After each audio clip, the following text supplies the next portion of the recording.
What's up, everybody? Welcome to the stream. A little bit of an early one today because I've got some extra special stuff for you today. We are going to be chatting with LOTRO's new producer, Raninia. Been on board for a few months now. If you guys have been out and about in the forums and on the other live streams and some of the other recorded content, you will have seen him around. He's been doing a lot of stuff and being very vocal, which is good. We like to see that. So let me go ahead and bring him on here. And there we go. Welcome, Raninia. How are you doing? I'm doing all right, thank you. How are you? I'm doing pretty good. Excited to have you on here. I do appreciate you taking the time. I know it's a little bit later for you. You said you like to get to bed early. That's not my style. I'm don't have it in me to stay up anymore. Unfortunately, those days are past. But thank you for the invite. I appreciated it. Absolutely. Like I said, I do really appreciate what we've seen very early on. I know you've only been at it, what you said, like 3 months, I think now, or 3 or 4. 3.5 roughly. Yeah. So still definitely early days. Yeah. So like I said, we've seen you out on a lot of Chord streams talking and chatting with people. We've seen a lot of posts on the forums and all that stuff. And I know for myself, it's very refreshing to see someone that engaged with their community, especially in an older game like that. So definitely thank you for that. And it's very great to see. So thank you. Well, thank you for recognizing it. I mean, frankly, like you and other folks have been doing a great job of helping maintain the community and grow the community. And now that I'm here, I'd love to be able to help out and do as much as I can to, help you and other folks understand more about the game and understand more about what we're thinking. Absolutely. So I know you've had to do this a few times now, but if you do want to introduce yourself a little bit and tell us a little bit about what you do at Standing Stone. Sure. So I'm Raninia. I'm the producer on LOTRO right now. As you mentioned, been here for a couple months now. Before that, I bounced around between a lot of other game studios, mostly local to the Boston area. So I've had the pleasure of working on a variety of different types of games.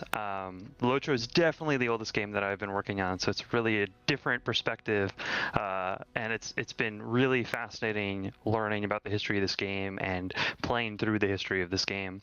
A lot of the work that I'm doing right now is focused on primarily Gundabad, but also sort of looking at the fundamental processes that the team has been using and really trying to understand why they work the way that they currently are, and then trying to think about, okay, is this serving our purposes as well as it could be? Sometimes that means, adding meetings. Sometimes that means getting rid of meetings. It's not necessarily the sexiest kind of thing. I spent a good chunk of the past week and a half going through Jira and just cleaning it up and really trying to bring it up to a more modern way of doing stuff. So not the most exciting stuff, but a lot of it is sort of like the foundational kind of grunt work of just making sure that people are communicating, that people understand what they're trying to accomplish, that they have the tools that they need to succeed. And then thinking about, how do we improve? How do we make stuff better so that the stuff that we put out to the game and to the players is better? Sure. So you mentioned that this is the oldest game that you've worked on. So that kind of does beg the question of what compelled you to come work on LOTRO on an older game at a very established and frankly older studio. Yeah, so it's there's a couple things. For starters, I've been a long-time MMO player. I played. I want to say Guild Wars was my first MMO. All right. And I played during beta.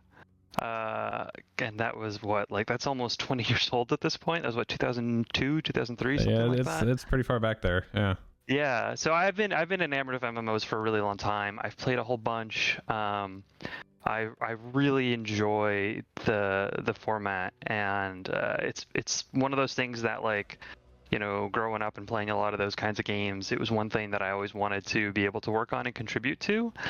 So there was definitely a real draw there with LOTRO as a kind of game that I grew up playing and really enjoyed. And LOTRO was a game that I did play, Right. a decade ago. So that was a really exciting thing for me. This is the only MMO that I've worked on. I've worked on lots of other games that have been multiplayer or large, but not in the traditional MMORPG sense. So that aspect for me has been new. The other part of it is, frankly, like, I think that there's a lot of really awesome opportunities left on LOTRO.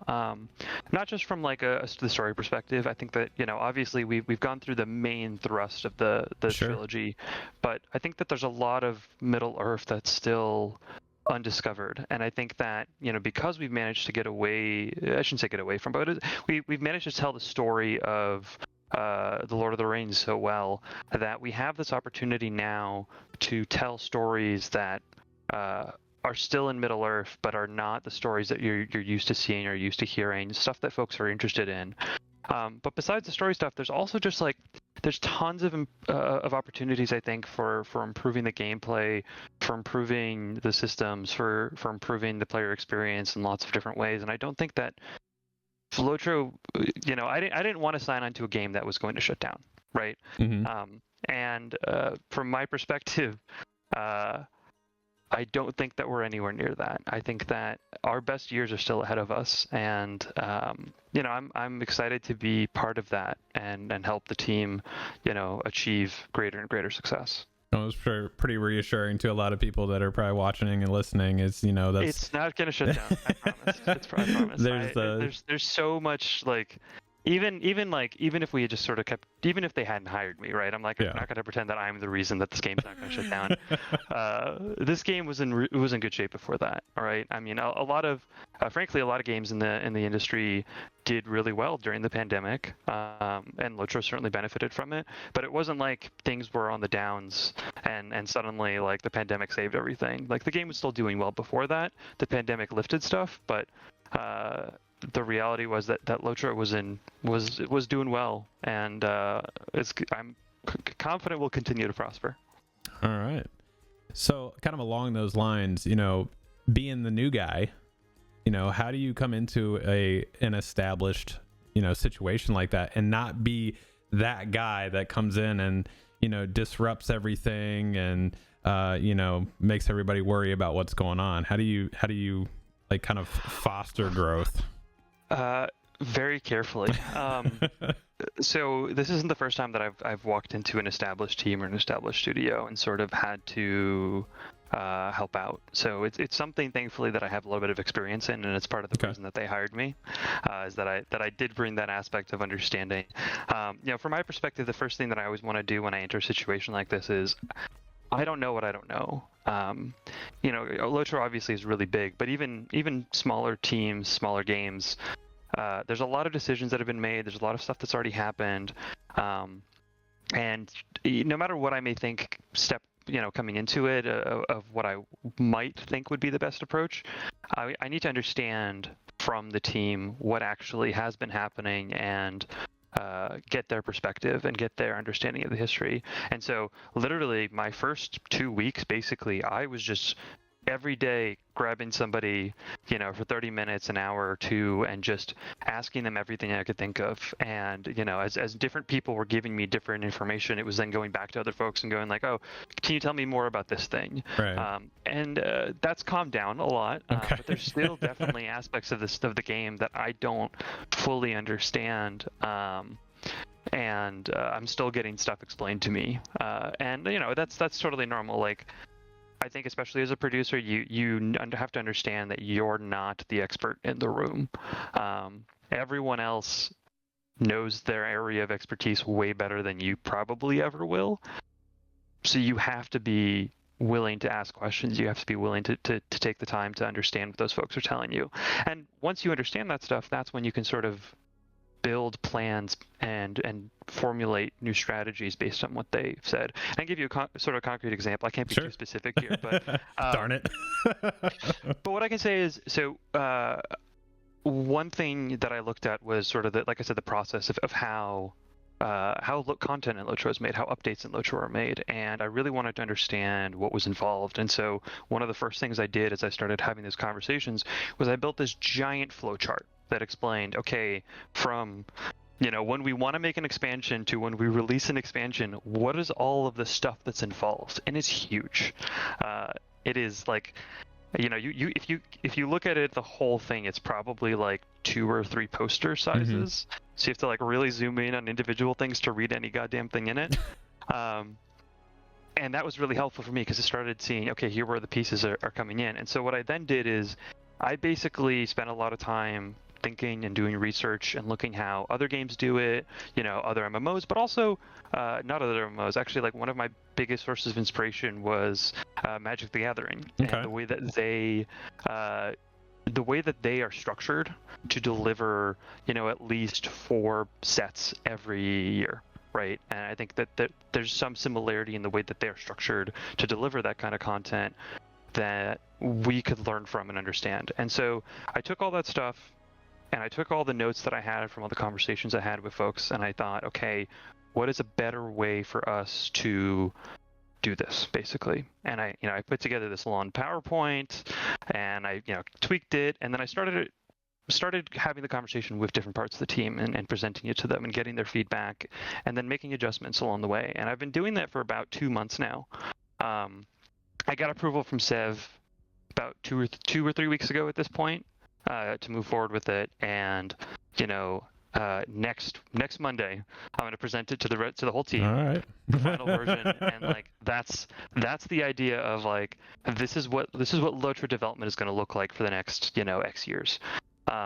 And I know that there's stuff that's going to be wrong there. I know that there's I didn't get everybody's feedback on all the parts of it. Sure. So I'm sure that there will be stuff that'll come up, and I know I'm going to be wrong about some stuff, right? And so I'll take in feedback as we're going along and make changes along the way. And that will lead to a better process. But that's to go back to your original question. Like, you got to listen. You got to ask questions. You got to be ready to hear answers, and you got to listen to those answers. Because at the end of the day, these people have been here. Mm-hmm. They know what's going on. Doesn't mean everything's perfect. They know everything's not perfect. That's why I got hired, right? No one was sitting there going, we don't need a producer. they you're not throwing away money on me to make me feel better. So they understood that there were things that they wanted changed, that they wanted some amount of disruption. But it's making sure that it's the right disruption, that it's the kind of stuff that they're looking for, that they're, even if they don't necessarily know that they're looking for it. Kind of that outside perspective a little bit sometimes. Yeah. The benefit that I have is that I know MMOs as a player. I understand MMOs as a player. I've been a hardcore raider, I've been a progression raider, I've been a more casual player. I've had that experience on a variety of different MMOs. So I understand the subject matter, but I don't have the background of developing MMOs. I have the background of developing mobile games and PC titles and box stuff and handheld games and yada yada, right? So I can bring that kind of different perspective around what are things that have worked in those different areas and why those things worked in those different areas, and say, okay, this is my toolbox basically. What can I then bring in based on that that's applicable to the situation that can help improve things in different areas? Because if they hired someone else, right? If they hired someone from Blizzard who's been working on World of Warcraft for longer than they've been working on LOTRO, like there's definitely going to be some learnings there. Those folks at Blizzard are pretty damn smart, but it's going to be a lot of similar ideas to the way that they've been operating. Right. Having someone like me who has a different perspective, I can sort of bring them up to date on stuff that's, MMOs aren't the biggest genre anymore. They haven't been for a while. And so I can help bring in some of that different perspective. That's not to say that I have all the answers. Yeah, like I haven't worked on a battle royale, right? I haven't worked on a MOBA, so there's tons of other stuff going on there that I don't have experience with. But there's definitely some things that I can bring to that perspective that a lot of folks on the team don't have, because they've been working on this game for so long. It looks like everybody in chat wants bigger armor. I mean, some armor will be bigger. I can promise you that. Heavy armor is always going to look ridiculous, no matter what. anytime I see a character, and I was watching your playthrough Treebeard earlier. Really helpful, I gotta say. I put that on while I'm in Jira. I can zone out and pay attention. It's great. And just watching your Guardian run around, it's like there's no way you could move that fast with those No. stubby legs and that heavy armor. Like, come on. No, not at all. That's why you gotta love it, though. Absolutely. So I mean, this is kind of nice because this is kind of rolling right along with the things I had lined up on this. Is so you come in and you get to talk to everybody, kind of get a footing, and now you're getting to kind of show your ideas and kind of what you want to do and stuff. Do you think that you have kind of a vision for what's coming, or is that still kind of forming? Yeah, it's forming, but there's some pieces that are more set than others, I would say. So, Okay. I think I mentioned this to my interview with Louis the other week, but one of the things I came in and the team was like, hey, this is usually the time where we start thinking about what we're doing, for the next expansion or the next mini expansion, and sort of I challenged them to do a little bit more, to be a little bit more ambitious, and to really give me some crazy pitches. And I mentioned that they gave me like 16 years worth of Right. expansions. Yeah, I and heard that part. Yeah, and that was like a totally accurate number, because when they showed me the pitch, I was like, Jesus, okay. It was great. It was great. I was like, I asked for ambitious. They went with ambitious. Good, And good. and we focus on the parts that we all collectively thought were the best parts of the pitch. So we have a decent sense of, I think, of at a high level, from a content perspective, what the next couple years will look like. And there's some amount of things that that are up in the air there. It's not set in stone, right? If we announce the next thing sometime next year and people are like, no, this is terrible, I hate this, and then no one plays it, then obviously we're going to make some changes. And there's other pieces in the works that could potentially change things, right? Like, we understand that, like, EG7 and Daybreak have goals that might not fully align with ours on that high level, and things could change there, so that we need to be flexible.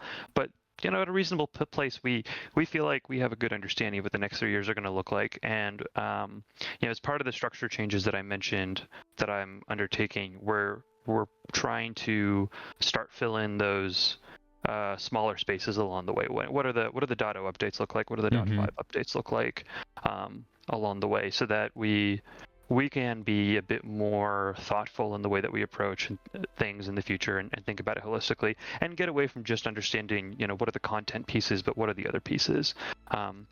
Something I've talked about before is, like, I would like to see crafting looked at. I would like to see kinships looked at. I would like to see trait lines looked at across the board. And I don't think we're going to get all three of those in next year. It's just a lot of stuff, right? Like, right now we're working on the LI revamp. We're working on Brawler. We're working on Gundabad. We're working on some additional stuff in Gundabad that I've hinted at, but I can't speak about yet.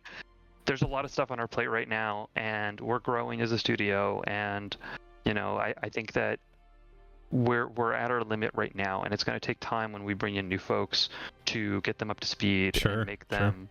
Our tools. Some of our tools are pretty old, and they can be a little crufty and a little janky, and we need to make those better. We want to make those better. They're charming.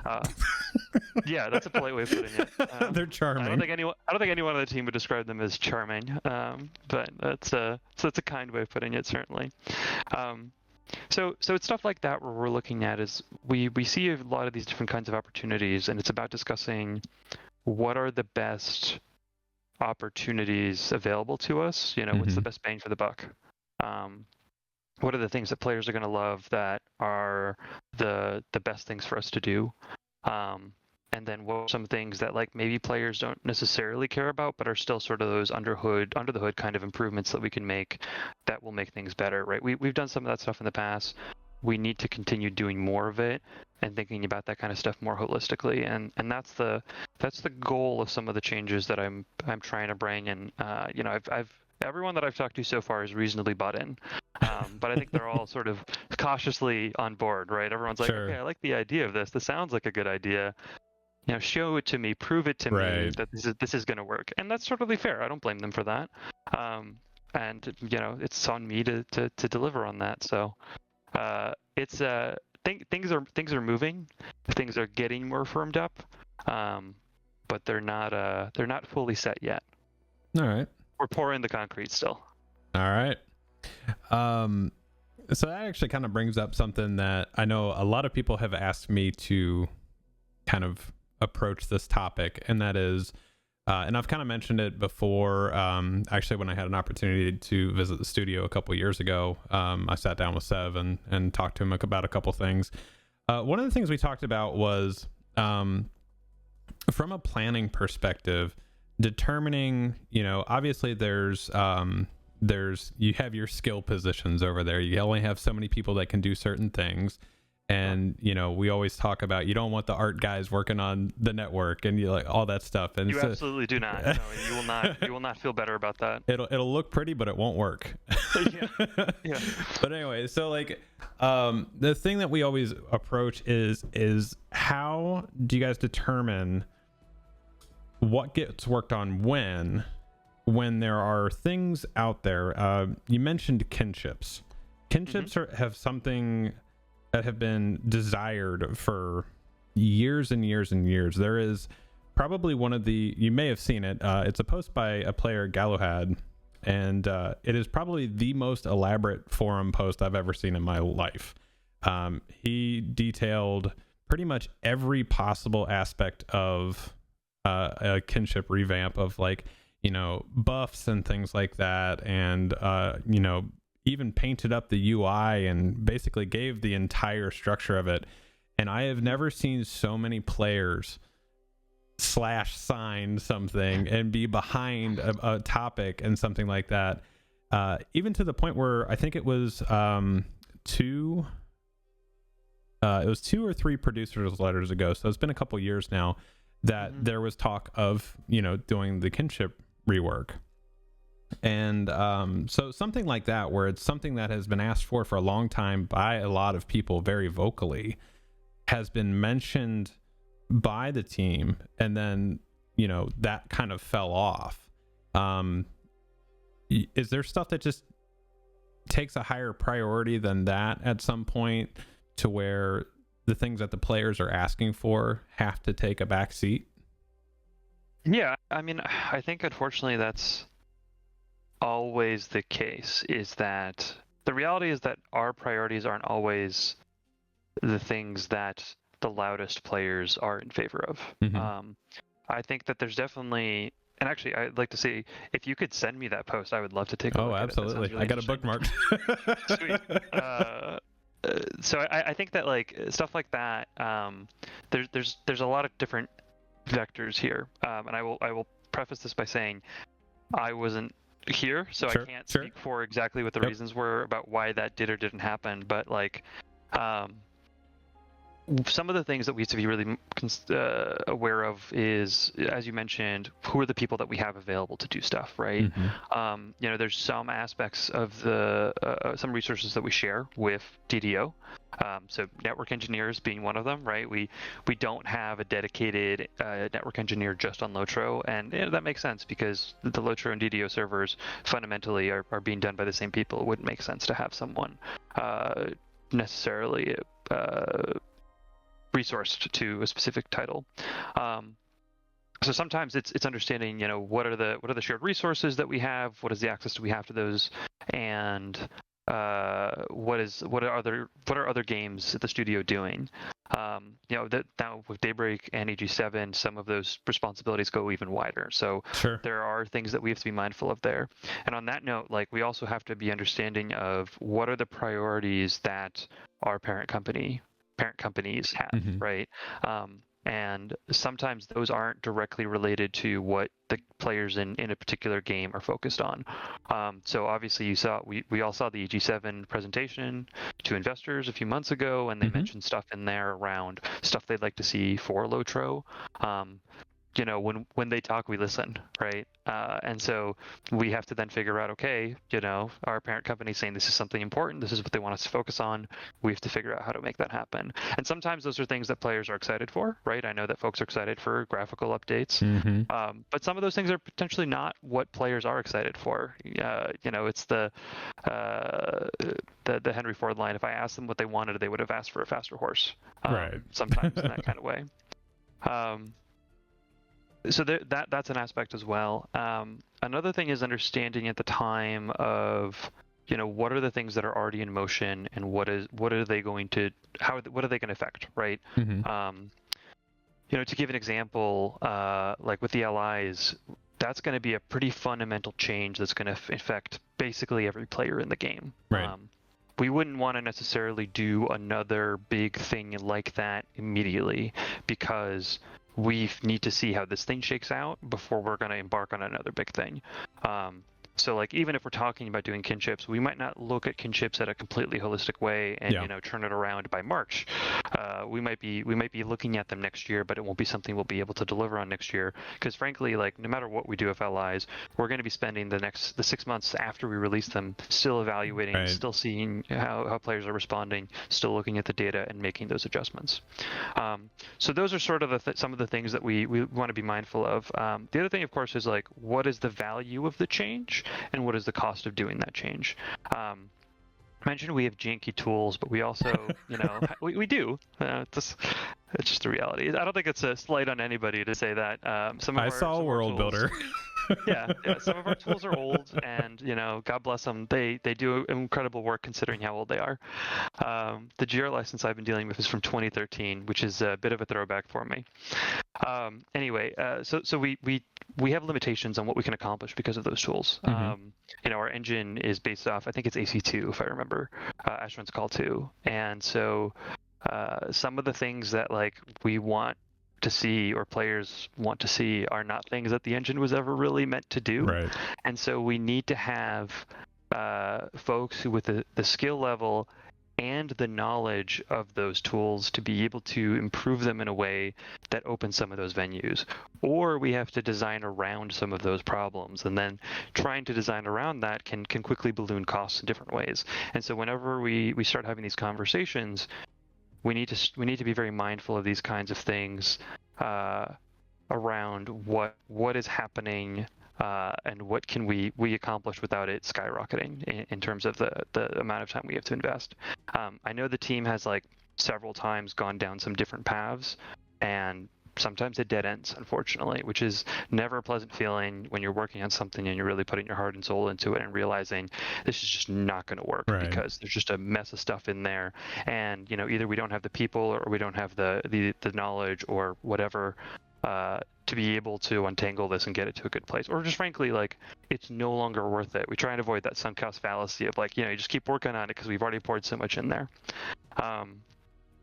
So that's something that, as I'm looking forward now, I want us to still be mindful of those things, but I don't want us to be defined by the limitations. Right. What I mean by that is, for a long time, we didn't have a ton of engineering resources, and we still don't have a ton, but we have more than we used to. And there were parts of the team that just sort of got used to never making requests that involved engineering work and just trying to work around the problem as much as they could. And I want us to go away from that mindset, and I want us to, go and say, okay, instead of me trying to figure out how to solve this problem, let me talk to my team members, right, my coworkers, and discuss the problem and see if there's ways that we can improve stuff. And then sometimes we'll be able to have a breakthrough because, you have those people in a room together discussing that thing and combining their perspectives. They'll come up with something that they would not have by themselves. And it's not to say that never happened on the team before, but it's not something that was what I'm looking for. It's not something that was really pushed, right? And it wasn't because people didn't want to talk to another or they didn't think of it. It's just more of the fact of they didn't have someone in my position who was thinking about this stuff all the time. They were spending a lot more time, reacting and just trying to keep things moving. And the benefit of having someone in my position is that I can think about these sorts of things and sort of push on some of those aspects where things weren't going as well. But I think something like kinships, like I totally agree. Like it is one of those things that I would like for us to focus on potentially for next year. But we need to have those conversations around, okay, what problems would focusing on kinship solve for us?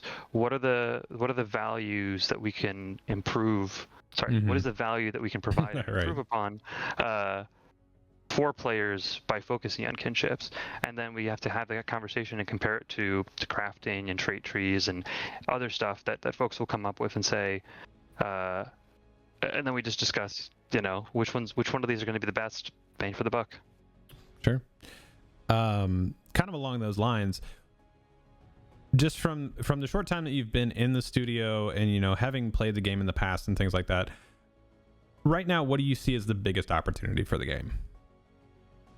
Or even just like the lowest hanging fruit? Like what's that thing that you guys can just go nail and help?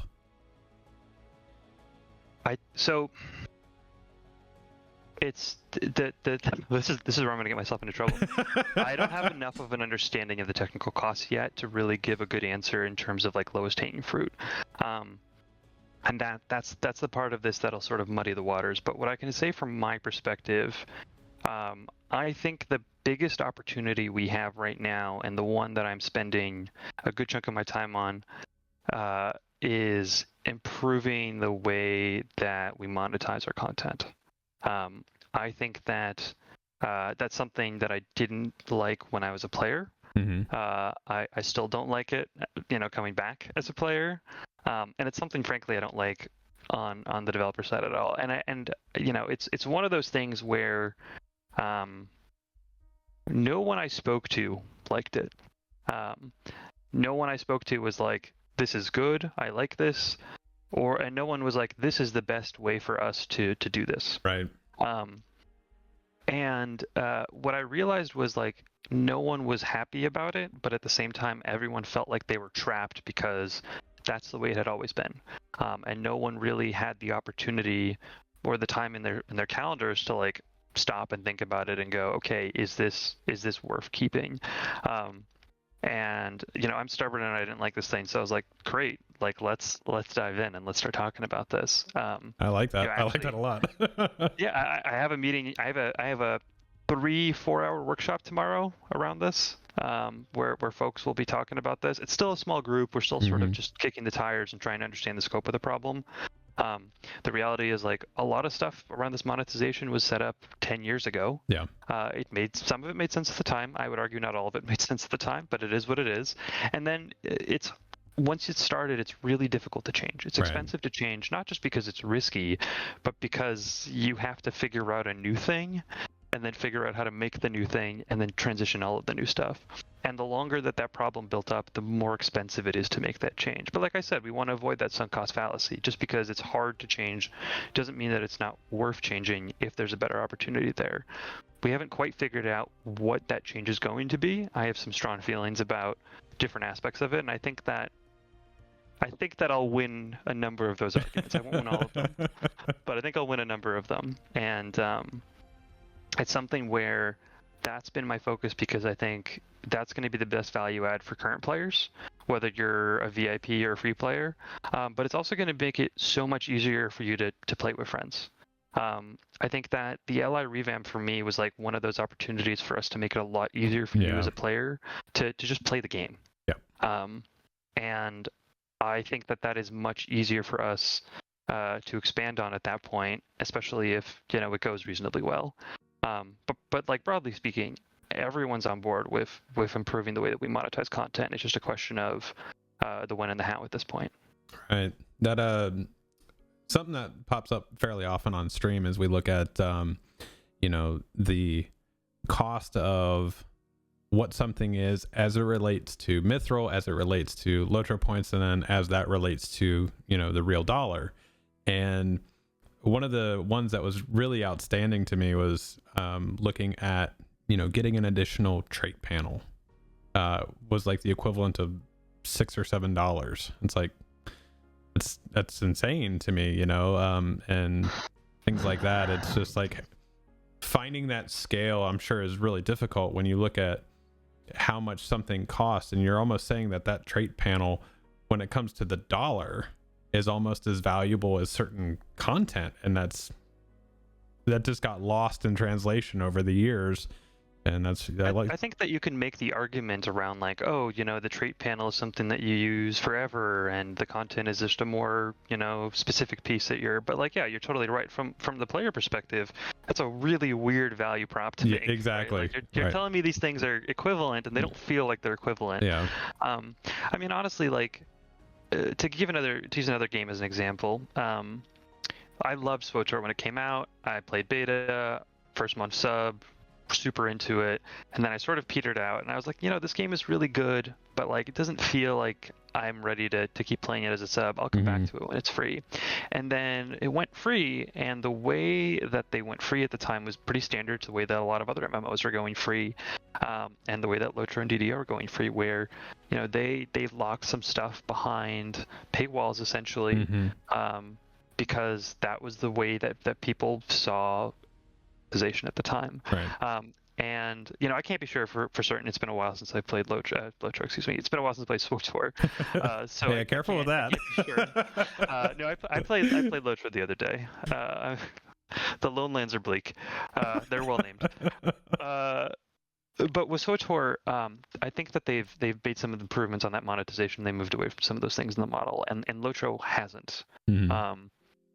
And I don't think that it means that we should, follow exactly what SWOTOR did. I think that we should look beyond that and look at the broader market of other games, right? I think that like I'm looking at Destiny 2, right? I'm looking at Genshin Impact, right? Like those aren't the closest comparisons for LOTRO by any stretch, but it's interesting to look at how are other games thinking about these things, and how are they making players feel, right? Like we want to look at those things where players are like, this feels great, I love engaging with this, right? And we want to emulate some of those things. We can't emulate them exactly, obviously. Like Destiny 2 is a very different kind of game. We can't just be like, oh, let's just steal their engram system or whatever.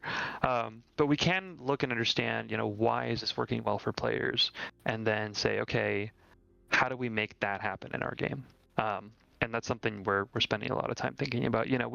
We all play lots of games. We play LOTRO, we play other stuff, and that's important because it gives us that wider perspective and makes it a lot easier to sort of say, okay, this game is doing this successfully. How can we understand what that thing is, and how do we bring it to our game so that we can do that successfully as well, and so players have fun. Right. I mean, that's the ultimate goal, right? Yeah. We just want to have fun. No one's in this business. No one's in this business because we like, I don't want to.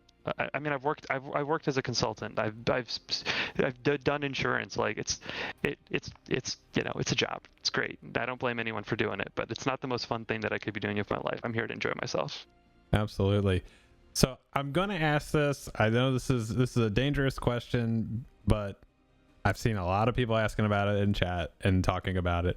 Is a battle pass style system, what that could look like, what that would, if it could work for LOTRO, if it could just be attached to a sub, what all that looks like. What's your take on something like that? So I don't know about attaching it to a sub. I think that there's benefits for and against that approach. I mean, some of it comes back to a conversation around what do we expect from VIP players, and what is the value that we're intending to provide to VIP players. So it's not to say that like we expect VIP players to necessarily pay extra. Obviously, like expansions, right? That's a pretty clear case where we expect VIP players to jump in. But like it's just that I don't know enough to answer the question in a useful way. But from like a perspective of, should we have a battle pass? I think absolutely we should have a battle pass. It's something that we're really thinking about right now, and I can actually say that like there is a completely free battle pass tied into the legendary item revamp, and I don't know if you've seen it on the Palantir forums. You might have had a chance to gander through that. I know you can't say about that. Luckily, I can make that thing clear. But yeah, we want to have a battle pass like system with the allies, where players are able to engage with the game and get rewards that tie into the legendary items, but also other systems throughout the game. It's, like I said, completely free. It's not going to be as fully featured as some other battle passes, that you've seen. So for those that don't know, I should say, Battle Pass generally is a two-tiered system where by playing the game or engaging with specific parts of games, you slowly unlock levels, and at each level you can get content. But most Battle Passes traditionally have a free option and a paid option. And the free option means that you get whatever rewards the devs decide to give you for free, and some devs are more generous, some are less generous. I personally find battle passes pretty engaging regardless, but I end up generally splurging on them at least once, especially if they're so I play a lot of Magic Arena, and their battle passes you can buy entirely with the premium currency, which you can slowly get yourself over time. So I haven't had to put money into the game, though I wanted to, and I have. So there's a free option where you get some amount of stuff for free, but if you pay, then every level you get stuff, plus you get all the free stuff. And it's a really cool system. A lot of games have been using it for a while now. I think that there's a lot of cool opportunities in there. It's great because it encourages you to play the game. And if you don't want to get the rewards, or the rewards aren't valuable to you, you don't have to pay for this stuff. It's just a free thing that you're getting along the way. And with the LI revamp, we felt like there was a really cool opportunity to sort of pioneer a similar thing here. But as I said, it's completely free, so there's no paid tier. You can purchase, you're probably going to be able to purchase tiers faster if you wanted to, but you could complete the whole thing without ever giving us a cent, and that's totally cool with us. Yeah. That's how most of them work, yeah. Yeah. I mean, the difference here being all those rewards are available. So, there's no like, okay, if you buy this, then you'll get to unlock the bonus rewards or whatever. And that will be something that we want to be doing as a rotating thing. So, every, I don't know, couple of months, we'll refresh the rewards and you'll start all over.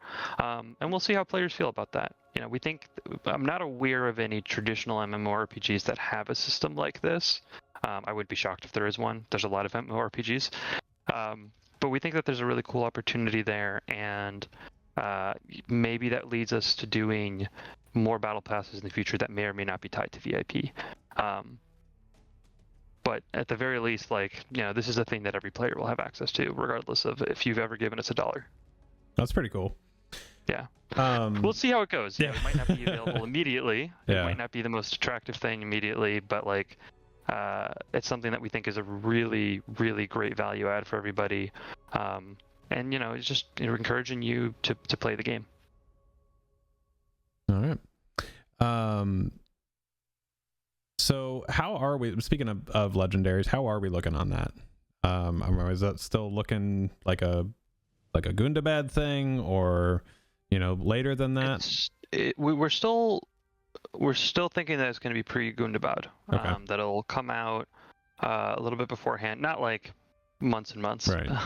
But a little bit beforehand, to give players an opportunity to sort of play with the system and understand what they're doing before we give them a bunch of new content to play with. Okay.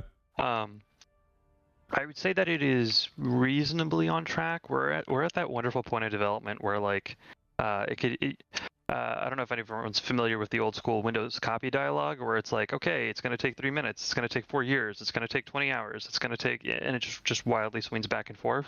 Day to day, we're learning a lot, we're making progress, but it's at that place right now where we don't know exactly how it's going to play out in the margins, and we're filling those in as we're learning more.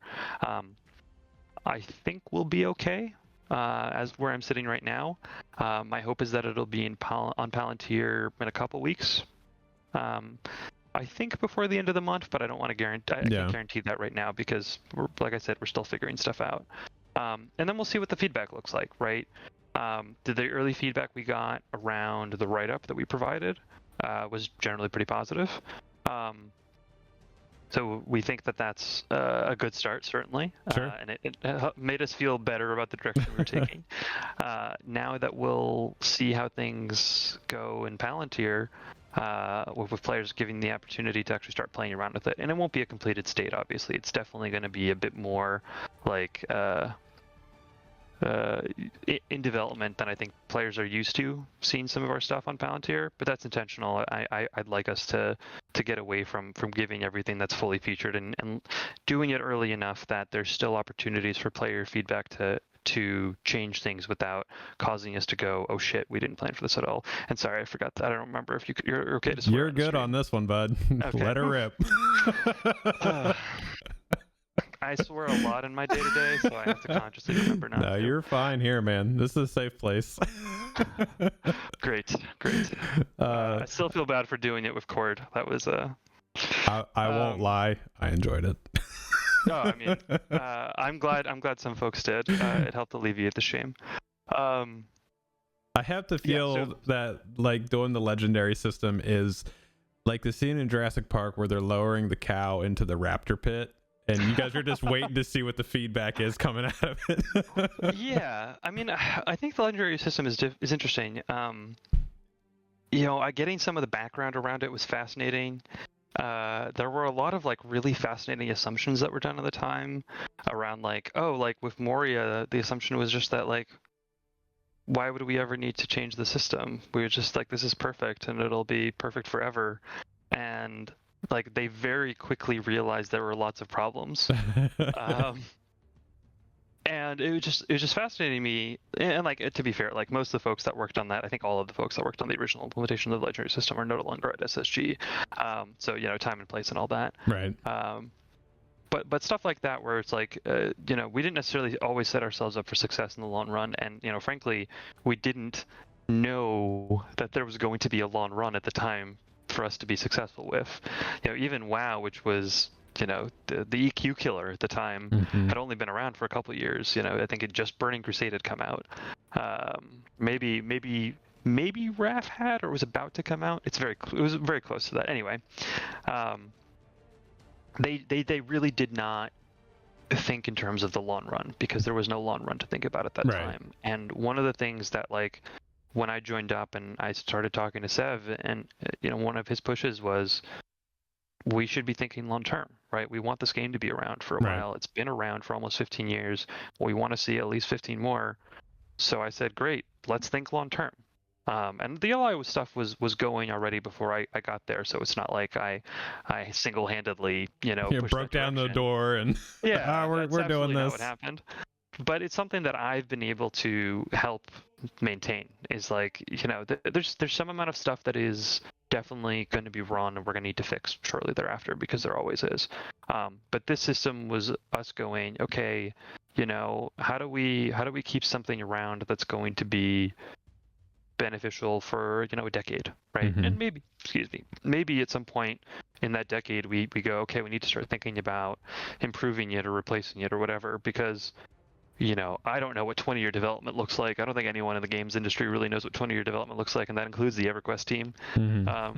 So it's not going to last forever, but it's going to last, I think, longer and be more holistic than we've approached it before. And that's why we're looking at something like a battle pass and going, well, this is a mechanic that has been really great in lots of other games.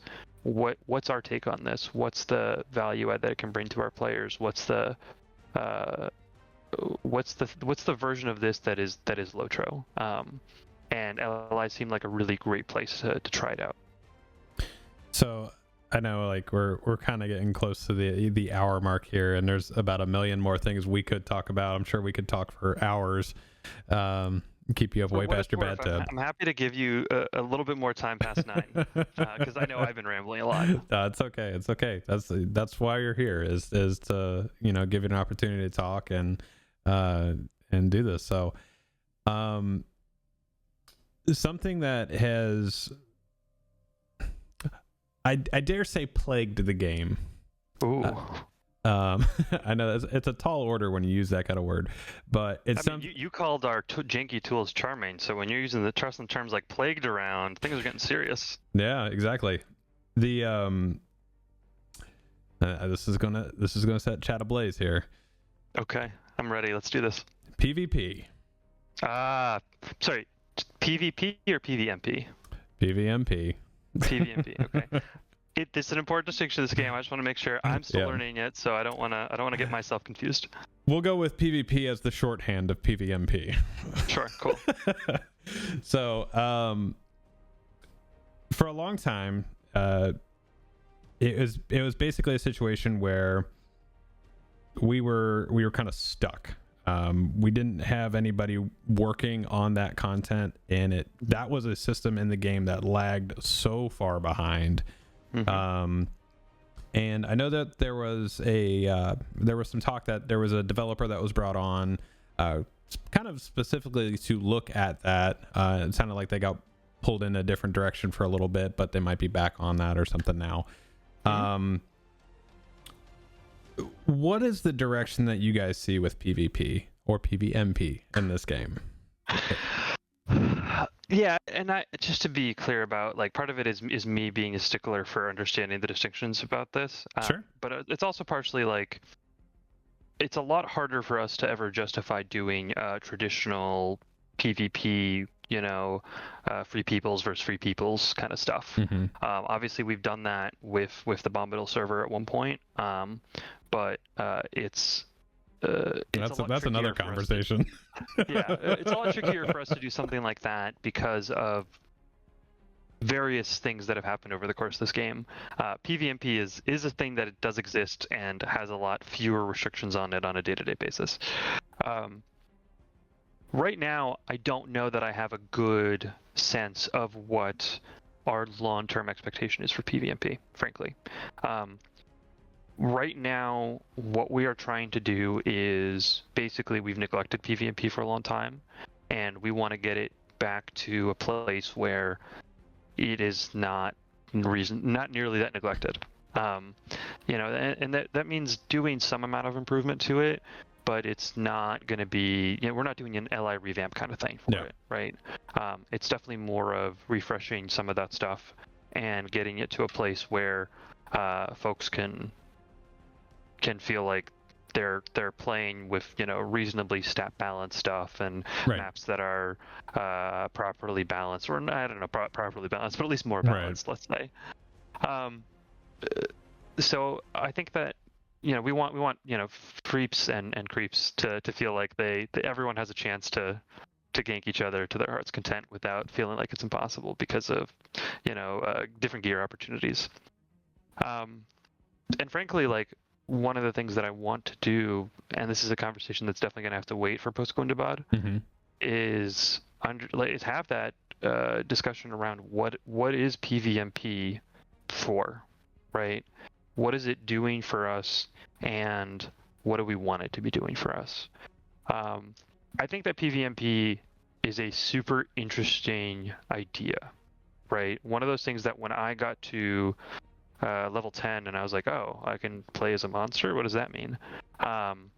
It was a very different kind of experience that I'm not, again, from the MMOs that I've played, I don't think that there's a great comparison. And I think that right now we are not using it to its fullest potential, certainly, because that draw of it is of the idea of playing an orc is something that there definitely are a subset of players that would be super interested in. So it's figuring out like what can PvMP do for us? Can it bring in a different audience? Can it provide staying power for high-end players who gives them another activity to do? What are the advantages of it? And then figuring out how to best, incentivize it. I think part of the thing that this game has done over time is that it's just continued to add system after system after system, and some of those systems have been taken care of and maintained, and some of those systems have not been taken care of and maintained. And instead of us sort of dealing with them, we've sometimes sort of just moved on. Right. And I think that, it's one of those things where at the time it made sense because that's the reality. Those were the realities of the places where they were at. But I think that as we're thinking about this game long term, we have to think about, okay, what is the kind of stuff that we want, and what is the kind of stuff that like we are willing to support indefinitely versus stuff that is more of like a temporary kind of thing. You know, I played WoW for a long time, and WoW, Blizzard, God bless them, they have a lot of resources. They can introduce a system for an expansion and then just dump it in the next one, right? And just be like, cool, here's this awesome shiny thing. They've done it tons of times. They can absolutely get away with it, and like there's value for that because it gives every expansion identity.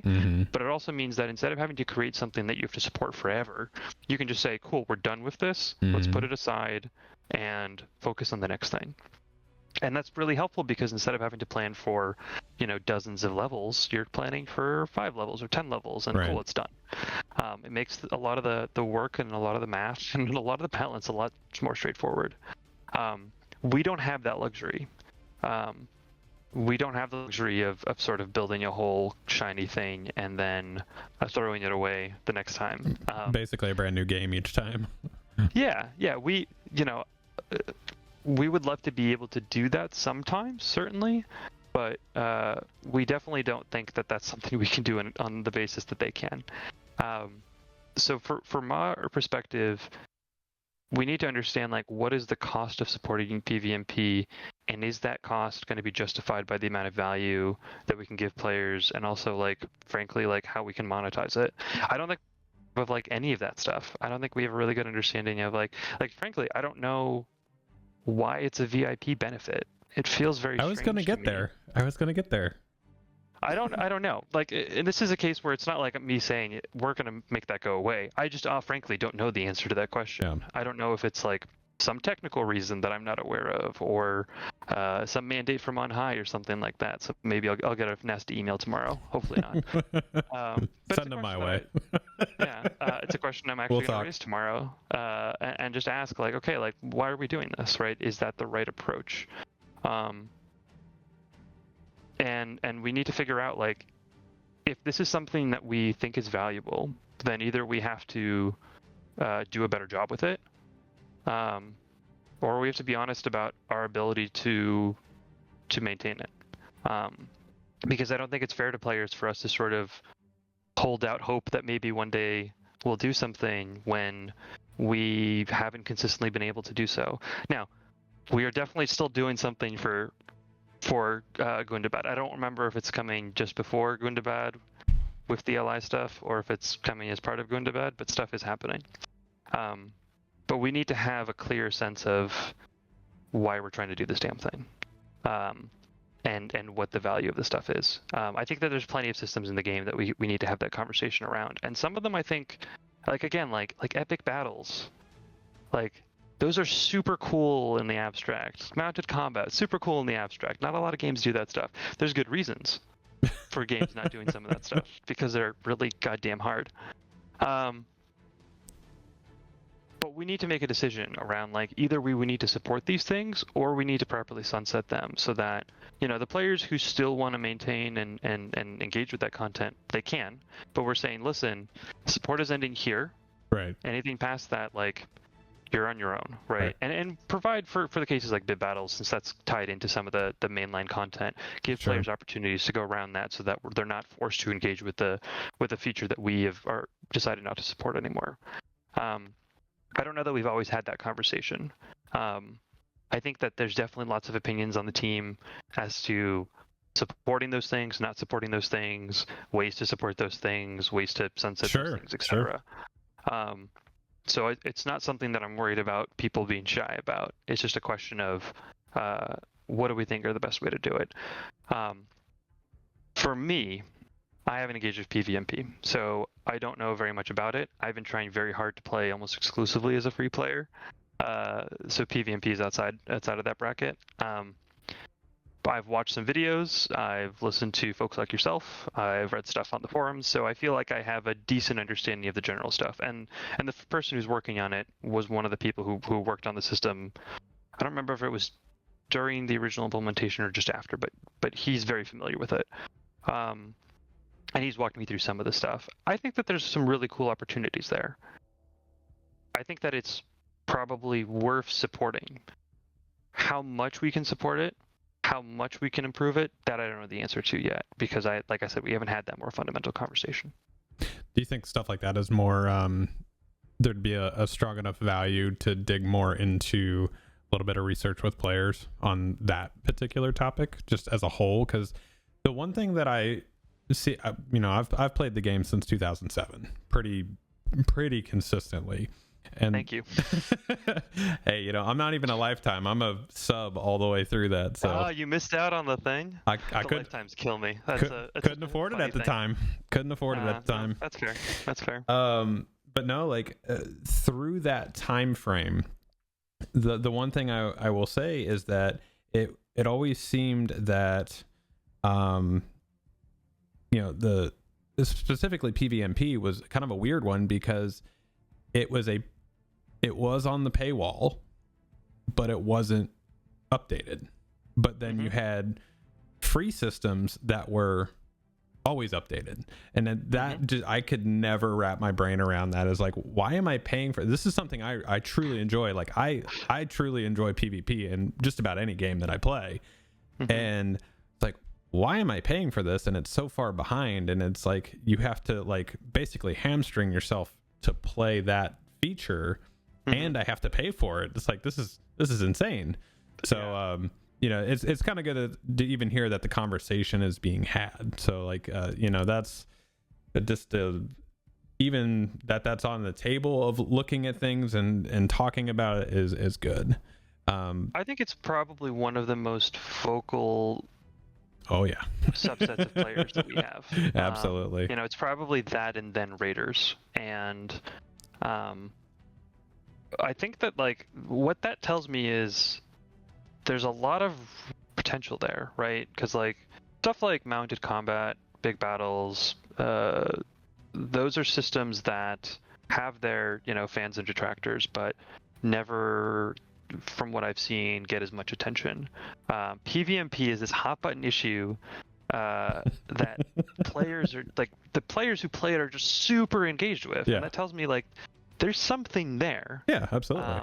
And we maybe haven't necessarily always figured it out or appreciated it or like understood how to make it work, but that means, from my perspective, that like we need to understand, to your question of player research, like we need to understand what it is that players are engaging with there. And some of that is looking at our analytics, some of that is asking questions.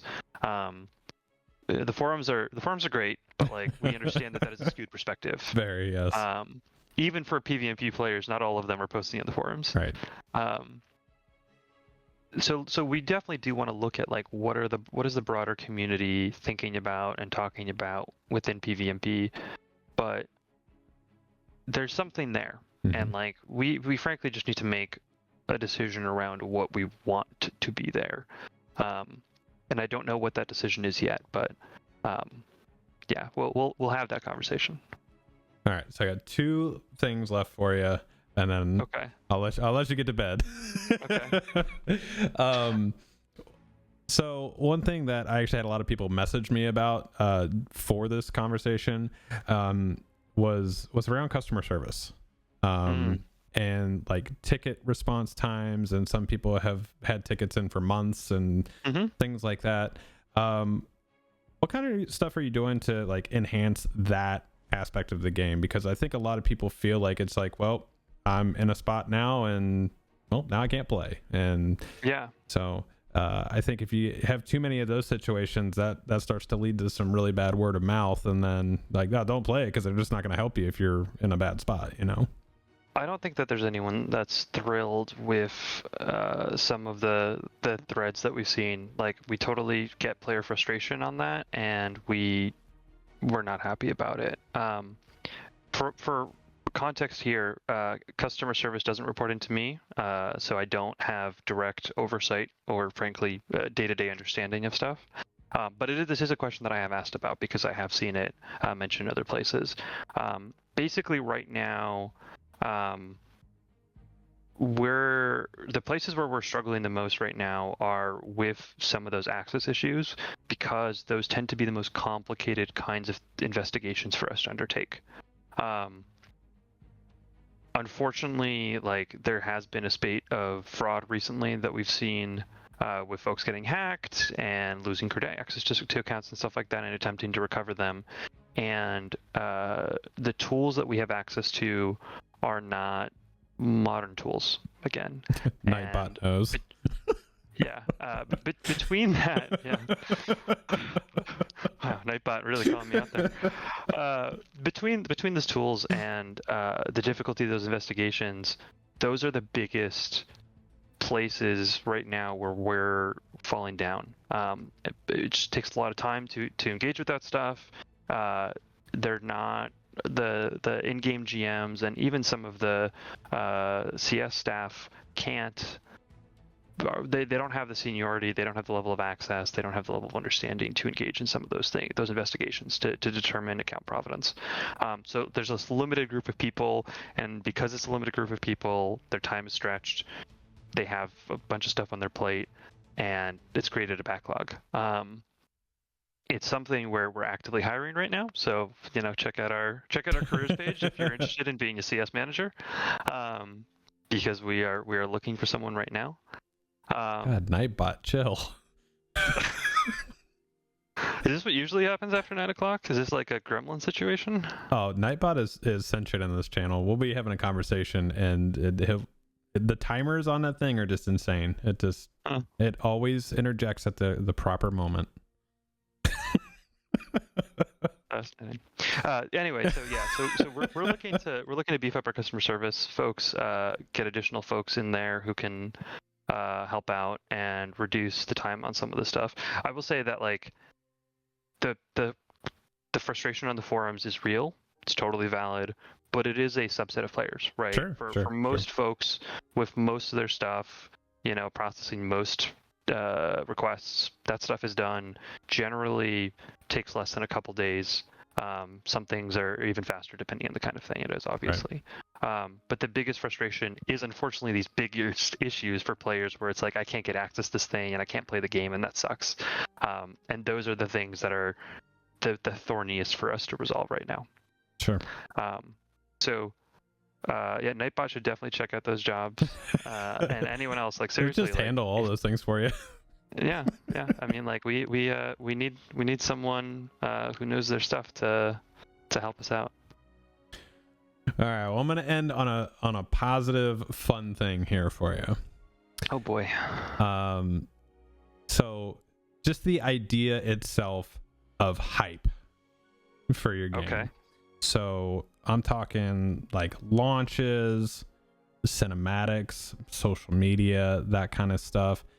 Mm-hmm. Do you think we'll see a return to some of the older ways of doing things where you had like, the big expansion cinematic, maybe since you actually have your EG7 like, I know that's not a direct like, hey, here's money, do stuff.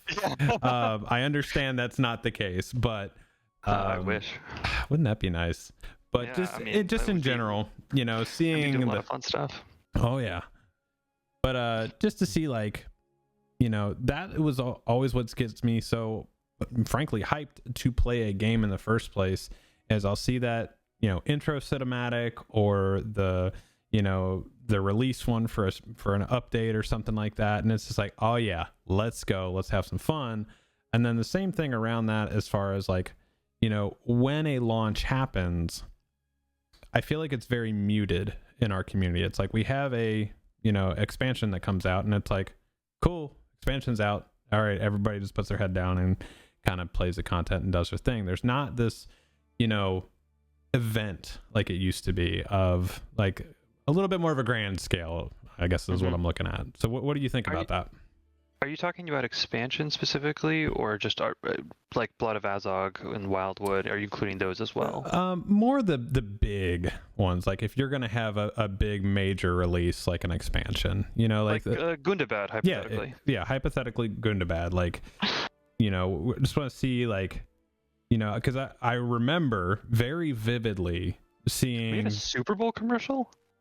Oh, I have to go find that. It was I think they're thinking the free to play one where there was the live action Gandalf and he was coming out of the Turbine Studios and he said, "You shall not pay." It was when they went free to play.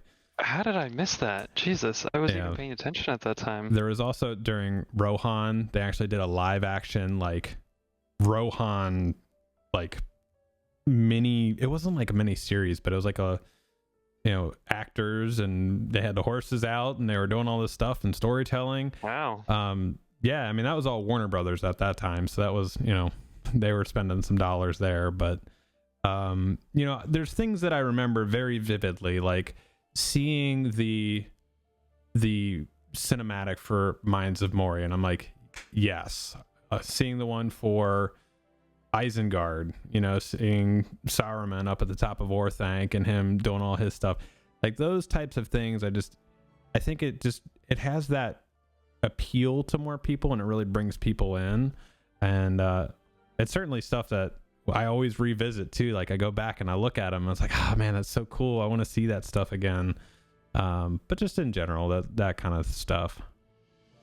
So first off, I'll defend the Blood of Azog trailer. I actually really liked it. I thought it was it's a smaller update. Obviously, It's not an expansion, but I thought it was a really cool update, and I love that shot of the Balrog at the end. I thought that was really cool.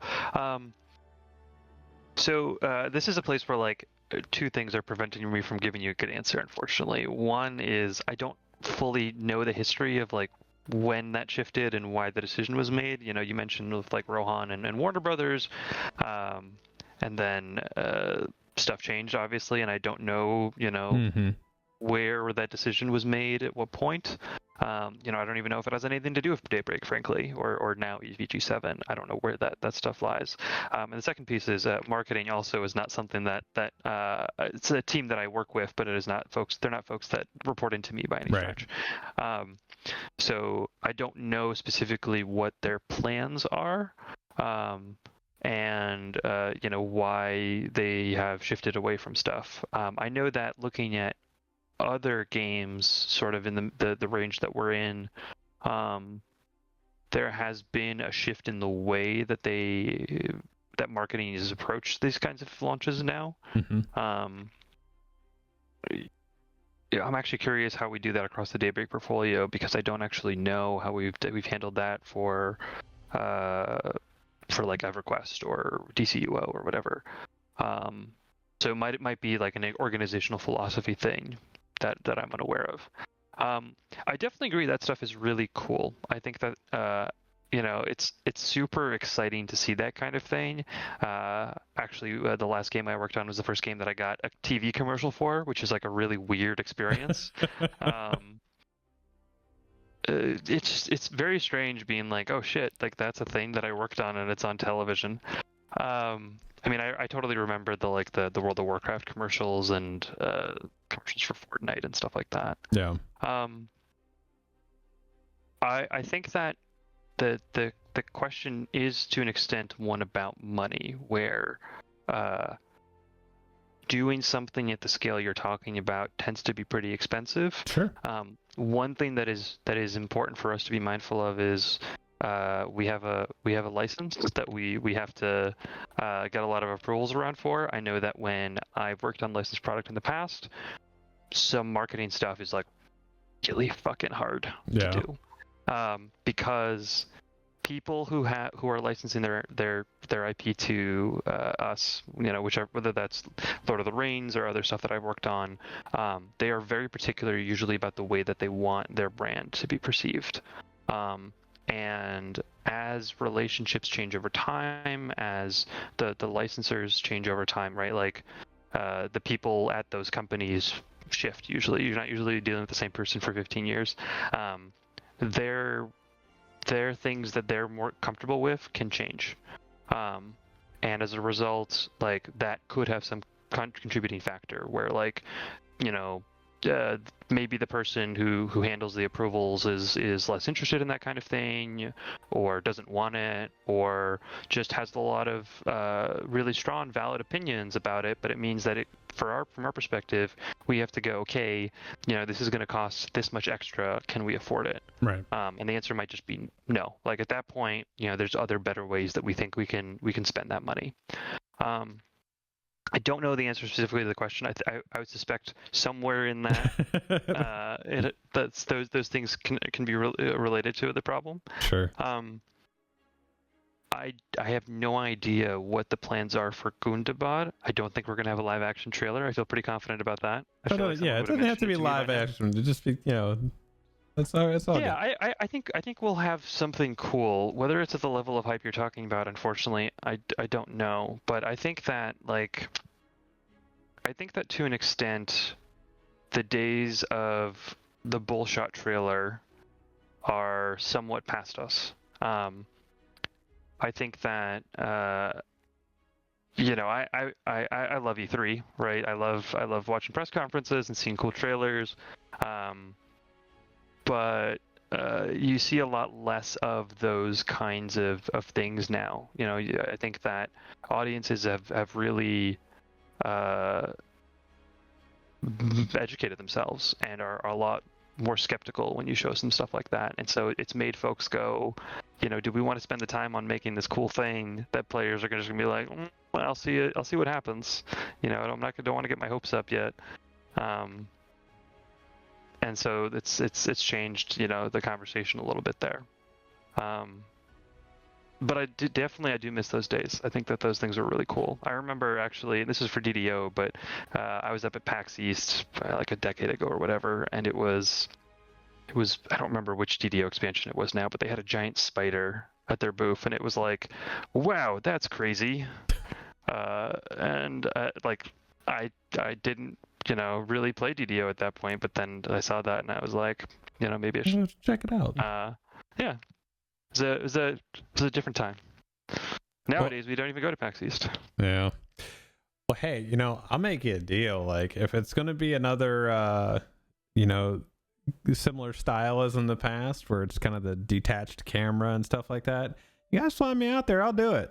I have some skill with that stuff. All right. So. Well, send me your rates, and I'll see what we can do. All right. Sounds good. Well, is there anything else that you kind of want to just wrap by saying? And other than that, I mean, I know we've gone over quite a bit here, but like I said, I could talk to you for hours about this stuff. So, well, first off, I'm more than happy to come back in the future and chat again, answer questions. But thank you for inviting me. Thank you for making this stuff happen. I thought there's a lot of really good questions. I hope I was able to answer them at least to a reasonable level of satisfaction. I think the thing for me always is,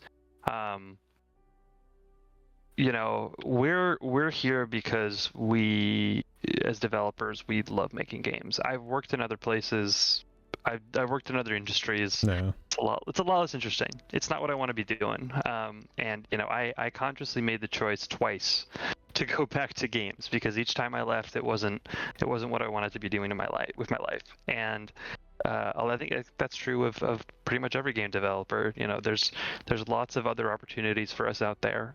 We're here because we really care.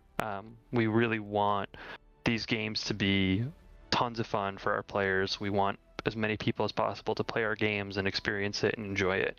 And we understand that's not always going to be the case, so we definitely appreciate the feedback that we get, even if it's not all positive. But just thank you to people like you, and you specifically, for pushing your fandom in this way, and really embracing these games and building these communities, because frankly, without folks like yourself, this would be a lot harder for us to do, and you're doing great work, so I appreciate it. Well, thank you. I appreciate that. Well, I think on that note, I'll let you get to bed. I know it's late. I gotta pass out. I gotta walk my dog too. Jeez. All right. Well, I'll let you get to it. Like I said, thank you for coming on. I appreciate it. Maybe we'll have to set something up for around the time of Gundabad when that comes out, so we can have some fun then and chat it up. Yeah, yeah. You know where to find me. I do indeed. I do.